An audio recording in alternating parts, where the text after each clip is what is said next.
Everything is being reflected. इस पर क्या एक्यूज करना चाहिए? उनकी बात मानना है तो भी गुनाह हो गया। अपोजिशन ने बोला, अपोजिशन ने ऑब्जेक्शन लिया, पूरा अपोजिशन। हमने कहा ठीक है, इसमें कोई फर्क नहीं पड़ता। एक्चुअली दिस इज, कोई यूज करते हैं और कोई भी रजिस्ट करती है गवर्नमेंट की, माई वर्ड क्यों यूज कर रहे हैं? ऐसा भी हुआ है मेरे साथ।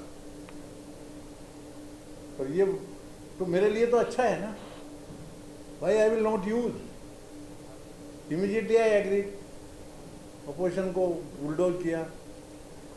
आई agreed with them, they should thank me, in spite of that they are accusing me. ये अभी आपको देखा नहीं होगा, ये पूरा इसलिए आपको मैं बताया हूँ at the cost of time. This is number 1। मतलब हमारा इंटेंशन नहीं, सरकार ठीक से चले, गड़बड़ नहीं हो, अपोजिशन को भी साथ में लें। इस हिसाब से थोड़ी उनकी मानी, पर अल्टीमेटली जब वो रजिस्ट किया सीएम ने, तो हमने चीफ मिनिस्टर साहब की बात मानी। उसमें उन्होंने हमको अक्यूज क्यों करना चाहिए? गवर्नर को इस तरह से ट्रीटमेंट देना चाहिए? आपके सामने ये ठीक नहीं।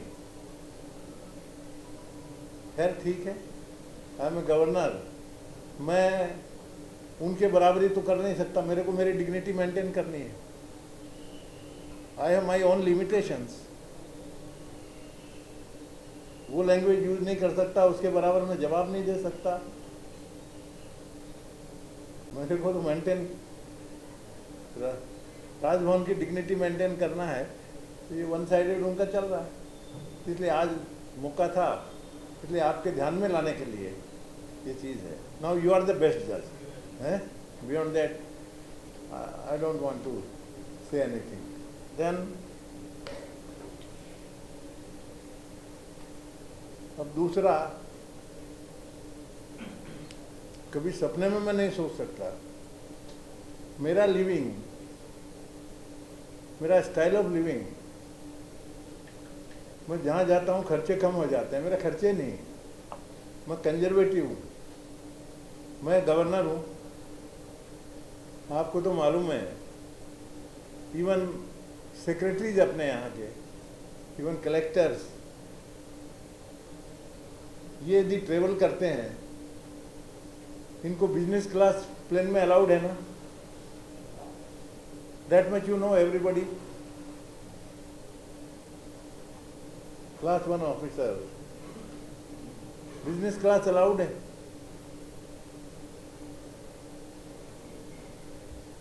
और मैं आपको बता दूं, डिसाइड किया गवर्नर बनने के बाद में, मैं इकोनॉमिक क्लास में ट्रेवल किया हूँ, बिजनेस क्लास में आज तक नहीं, 6 साल में कभी नहीं ट्रेवल किया, बिजनेस क्लास में नहीं किया, इकोनॉमिक क्लास ट्रेवल किया।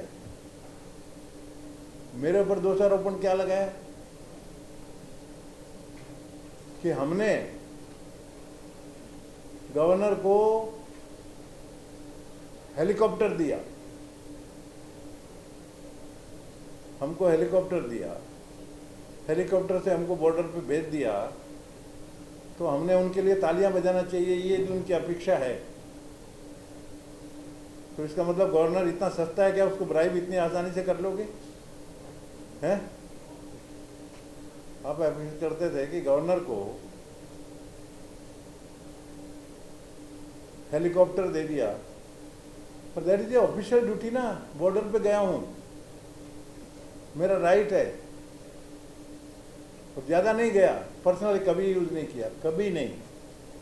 और मेरे साथ में यदि गए हैं, एक आधी बार छोड़ दो, 4 बार इनके मेरे साथ में यदि हेलीकॉप्टर में गए होंगे, मेरे सेक्रेटरी के अलावा चीफ सेक्रेटरी और डीजीपी मेरे साथ में उस हेलीकॉप्टर में गए हैं, मैं अकेला थोड़ी गया।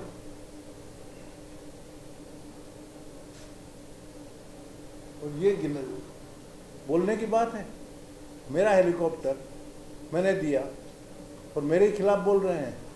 These are the utterances of the honourable chief minister. But now I declare, मैं जब तक पंजाब में हूँ, पंजाब गवर्नमेंट का हेलीकॉप्टर कभी लाइफ में यूज़ नहीं करूँगा। ये वसीयत तय है। मेरी गाड़ी से मेरा जैसे जाता हूँ, मेरी सिंपल लिविंग है, I will manage with that, come work.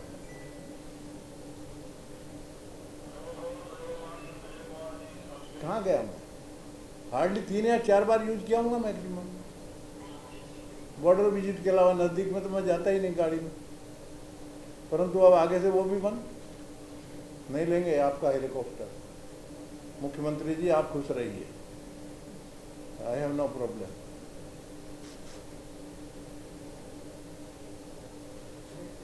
इतना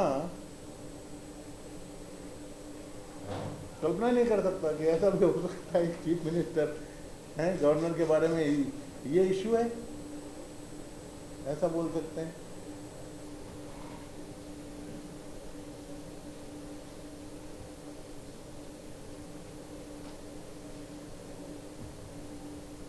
एक मुख्यमंत्री जी की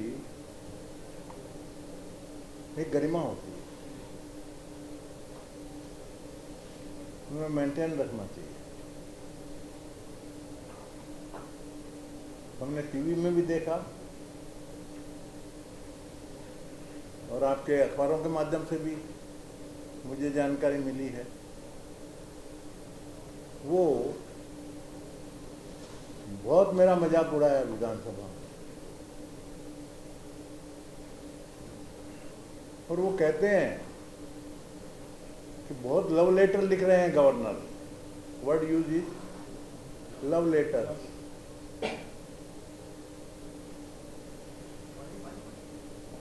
ये वर्ड एक गवर्नर के बारे में मुख्यमंत्री जी का, जबकि ऑर्डर है सुप्रीम कोर्ट के, यही सुप्रीम कोर्ट में गए थे।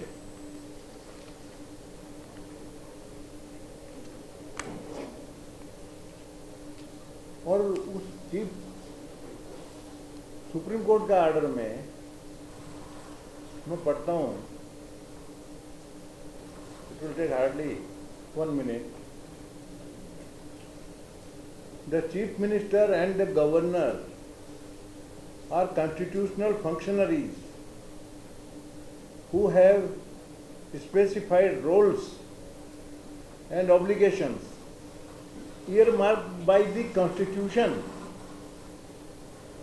ये सुप्रीम कोर्ट का मैं पढ़ रहा हूँ आपके लिए। The governor has a right to seek information from the chief minister in terms of Article 167B 167B on matters relating to the administration of the affairs of the state and proposals for legislation। तो भाई मैं तो legislation state के बारे में जानकारी हासिल मांगी है ना, है? मैंने कोई उनकी व्यक्तिगत फैमिली के बारे में या उनकी व्यक्तिगत लाइफ के बारे में तो जानकारी नहीं मांगी। Whatever the Supreme Court has said, matters relating to the administration of the affairs of the state and proposal for legislation। Then आगे, once such information is sought, the chief minister is duty bound to furnish it। Chief minister is duty bound to furnish it। ये supreme court का order है और constitution की 167B के अंतर्गत है।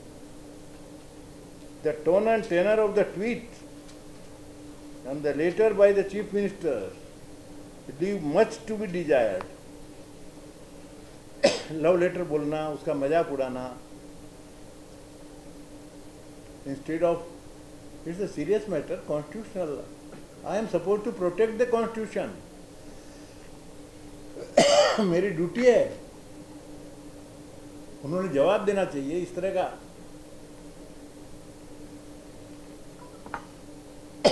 ठीक है, और इससे भी डेरोगेटरी लैंग्वेज है तो he is free to use. I can't stop him for using which language, what is he doing. Vidhan Sabha में बोल रहे हैं तो उनको प्रोटेक्शन है विधानसभा का, इसलिए मैं कुछ आई एम हेल्पलेस, परंतु जवाब तो देना पड़ेगा. He will have to give the reply of my all the letters as per the constitution and as per the orders of the Supreme Court. संवाद में ऐसा लव लेटर, वव लेटर और डेरोगेटरी वर्ड यूज करके I don't think chief minister can escape. I don't think. Constitution authority है. I am the governor. मैंने शपथ ली है कि I will protect the constitution and I am duty bound. I am performing my duty whether somebody is happy और not. किसी को खुश करने के लिए तो मैं कुछ कॉन्स्टिट्यूशन के खिलाफ नहीं कर सकता ना. I am suppose to perform my duty and I will perform. ये निश्चय.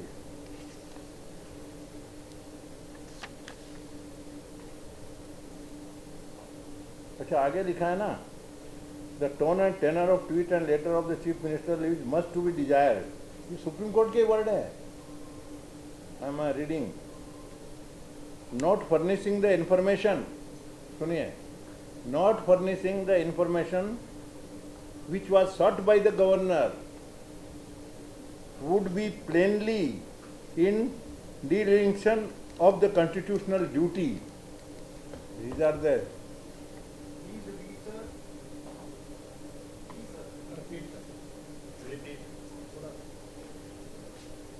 dereliction,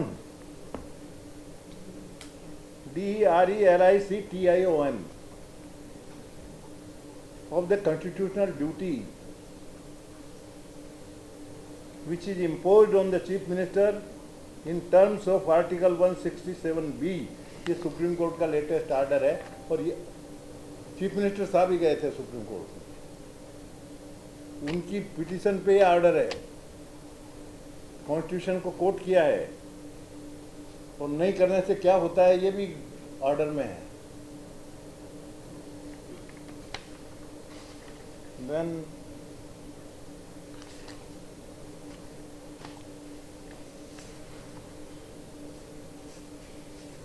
अच्छा,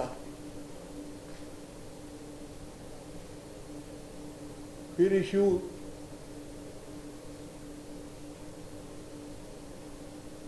है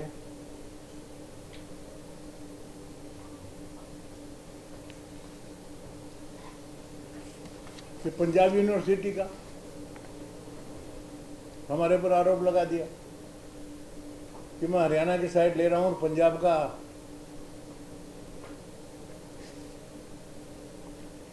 का इंटरेस्ट का ध्यान नहीं रख के उसके खिलाफ काम कर रहा हूं. ये आरोप लगाया ना मेरे ऊपर. वन थिंग,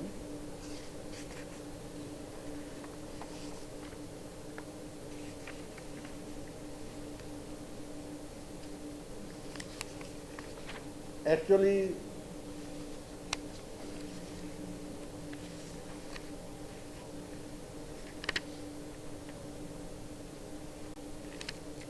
मैं बीच में क्यों आया? भाई हरियाणा और पंजाब का मामला, मेरा बीच में आने का रीजन क्या? बहुतों को मालूम नहीं है. एक्चुअली इंटर स्टेट का नॉर्थ जोनल काउंसिल है, उसका जयपुर में मीटिंग था 9 जुलाई 22 को. 9 जुलाई 22 को मीटिंग था जयपुर में. नॉर्थ जोनल काउंसिल, जितने भी स्टेट है नॉर्थ जोन की, राजस्थान भी है, पंजाब भी है, हरियाणा भी है, ये भी है, वहाँ पर ये इशू हुआ और वहाँ पर चेयर से आर्डर हुआ. मैं आपको पढ़ देता हूँ, उसकी मिनट्स है मेरे पास. मिनट्स में on the issue raised by Punjab that Haryana had on its own dissociated from the Punjab University. The chairman pointed out that these are issues of the past, जो पुराने चलते आ रहे हैं, and there is a need to look at the whole issue afresh. it was decided that the Honorable Administrator Chandigarh would hold a meeting with both the Chief Minister to work out an amicable solution. ये decision हुआ जयपुर में council की meeting में 9/7/22। अब फिर मैंने कोशिश किया कि भाई नोट्स दो सबके, मैंने लिखा था ना।